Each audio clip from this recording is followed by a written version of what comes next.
دوسرے نمبر پر جب اذان کا وقت ہو جاتا تھا تو ساری مارکیٹیں بند کر کے، ساری فیکٹریاں بند کر کے، سارے تجارتی مراکز بند کر کے وہاں مصلی بچھا کر اللہ کے حضور سجدہ ریز ہو جاتے تھے، نماز 5 وقت کی پڑھتے تھے۔ تو ان کے اس عمل سے متاثر ہو کر وہاں سے لوگوں نے پوچھا، وہاں کے لوگوں نے، کہ یہ تم کیا کرتے ہو؟ وہ کہتے ہیں کہ ہمارا دین، ہمارا اسلام ہمیں یہ سبق دیتا ہے کہ چیز 1 نمبر دو، اور صرف انصاف کے ساتھ نہیں بلکہ احسان کے ساتھ دو، اور دوسرے نمبر پر 5 وقت کی نماز ادا کرو، تلاوت قرآن کرو۔ انہوں نے تبلیغ نہیں کی تھی، انہوں نے عملی جامہ اپنے آپ کو پہنا کر لوگوں کے سامنے ایک صحیح مکمل مسلمان کا تصور پیش کیا تھا۔ نبی پاک علیہ الصلوۃ والسلام کی سنتوں کی اعلیٰ تصویر جو ہے وہ ان کے سامنے پیش کی تھی۔ تو وہ کئی ایسے وہاں اکثریت کے ساتھ ایسے غیر مسلم تھے جو مسلمانوں کا یہ عمل دیکھ کر ہی حضور کا کلمہ پڑھ کے مسلمان ہو جاتے تھے۔ یہ ہمارا دین ہے اور یہ ہمارا اسلام ہے اور یہ ہمارے نبی کی شریعت ہے۔ نبی کریم علیہ الصلوۃ والسلام نے حدیث پاک میں ارشاد فرمایا، آخرت میں کتنی تباہی ہے کم تولنے کی اور کم ناپنے کی۔ یہ بھی دیکھیں کہ پہلے نبیوں کی قوموں پر جو عذاب آتے تھے نا، قوم لوط، قوم ہود، قوم سمود، اور بڑی سرکش اور ضدی اور ہٹ درم قومیں جو تھیں، ان کی ضد بازی اور انانیت کی وجہ سے اور نبیوں کی مخالفت کی وجہ سے اللہ کا عذاب آتا تھا۔ ان میں سے ایک قوم تھی قوم شعیب۔ حضرت سیدنا شعیب علیہ الصلوۃ والسلام مدین کی طرف اللہ کے نبی بنا کر بھیجے گئے تھے، اور یہ حضرت موسیٰ علیہ السلام کے سسر ہیں، حضرت شعیب علیہ الصلوۃ والسلام۔ یہ میں نے تھوڑا سا ان کا تعارف پیش کیا ہے۔ جناب شعیب علیہ الصلوۃ والسلام کی قوم کم تولنے میں اور کم ناپنے میں بڑی ماہر تھی۔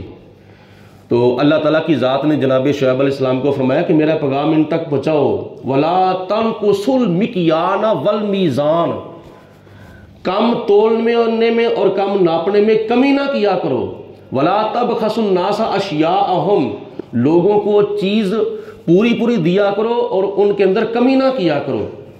انہوں نے اس پر عمل نہ کیا، انہوں نے حضرت موسیٰ علیہ السلام کی بات کو نظر انداز کر دیا، تو اللہ پاک کی ذات نے ان کے اوپر عذاب نازل کر دیا تھا۔ اور حضور علیہ الصلوۃ والسلام نے حدیث پاک میں ارشاد فرمایا، قیامت کے دن جو دنیا کے اندر کم تولتے ہیں، کم ناپتے ہیں، بے انصافی کرتے ہیں، گاہکوں کے ساتھ ظلم کرتے ہیں، جب وہ قیامت کے دن اللہ کی بارگاہ میں پیش کیے جائیں گے نا حساب و کتاب کے لیے، تو ان کا چہرہ سیاہ ہوگا، استغفر اللہ، ان کا چہرہ سیاہ ہوگا، ان کی زبان جو ہے وہ توتلی بھی ہوگی اور باہر بھی نکلی ہوگی، اور ان کی آنکھیں نیلی ہوں گی، اور ان کے گلے کے اندر، ان کی گردن کے اندر ان کی گردن کے اندر آگ کا ترازو پہنایا جائے گا، آگ کا ترازو، اور پھر اس کو دونوں پہاڑوں کے درمیان رکھ کے کہا جائے گا کہ یہاں سے لے کر یہاں تک تولو۔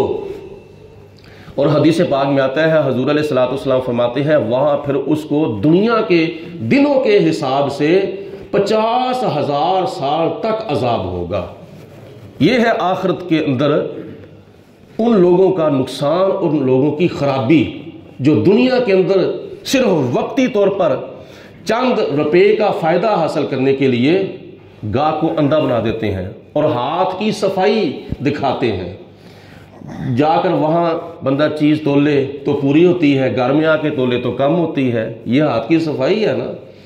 جو خود چیز جب خریدتے ہیں تو پیمانہ پورا بھر کے لیتے ہیں، اور جب اوروں کو دیتے ہیں تو انہوں نے پیمانہ دینے کے لیے پیمانہ کوئی اور رکھا ہوتا ہے، لینے کے لیے پیمانہ کوئی اور رکھا ہوتا ہے۔ یہ ہماری شان نہیں ہے، یہ ہمارے لائق نہیں ہے۔ ہم اس نبی کے غلام ہیں جنہوں نے دنیا کے اندر آ کر مکہ المکرمہ کے کئی لوگوں کی امانتیں رکھی تھی، چاہے کوئی اپنا تھا چاہے کوئی بیگانہ تھا، تو ان امانتوں کے اندر خیانت نہیں کی تھی۔ حضور علیہ الصلوۃ والسلام نے جب یہ عملی نمونہ پیش کیا لوگوں کے سامنے، تو بڑے بڑے نبی پاک علیہ السلام کو صادق اور امین کہنا شروع کر دیا تھا۔ ہم تو اس نبی کے غلام ہیں نا۔ تو بات بہرحال لمبی ہو جائے گی۔ نبی کریم صلی اللہ تعالیٰ علیہ وسلم نے اس کی بڑی اہمیت بیان فرمائی ہے، اور یہ حقوق العباد کا بڑا اہم مسئلہ ہے۔ تو آخرت کے عذاب سے بچنا چاہیے، دنیا کے چند سکوں کی خاطر آخرت کی تباہی نہیں کرنی چاہیے، اللہ رسول کو ناراض نہیں کرنا چاہیے۔ جیسے چاہتے ہیں نا کہ ہمیں انصاف ملے، اسی طرح اوروں کے ساتھ بھی انصاف کیا جائے۔ تو اگر یہ ذخیرہ اندوزی، کم تولنا اور کم ناپنا یہ ہمارے اندر ختم ہو جائے تو معاشرہ جو ہے وہ کافی حد تک جو ہے وہ سدھر سکتا ہے۔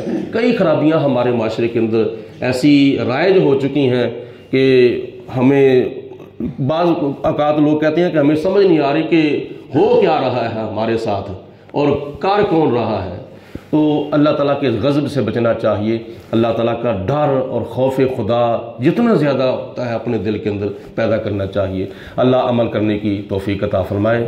وآخر دعوانا ان الحمدللہ رب العالمین۔ صلاۃ و سلام علیک یا سیدی یا رسول اللہ وعلی آلک وصحبک یا سیدی یا صلاۃ و سلام علیک یا الصلاۃ والسلام علیک وعلی آلک وصحبک یا خاتم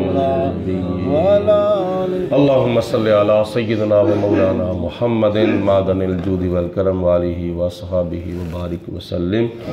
ربنا آتنا فی الدنیا حسنۃ وفی الآخرۃ حسنۃ وقنا عذاب النار۔ اللہم اید الاسلام والمسلمین، اللہم اید الایمان والمؤمنین، لا الہ الا انت سبحانک انی کنت من الظالمین۔ یا حی یا قیوم برحمتک استغیث۔ الہی بحق بنی فاطمہ کے برقول ایما کنی خاتمہ، اگر دعوت امرد کنی ور قبول، منو دست و دامان آل رسول۔ لا الہ الا انت سبحانک انی کنت من الظالمین۔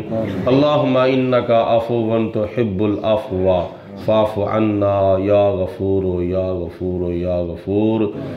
وصلی اللہ علی حبیبہ محمد وآلہ وصحبہ۔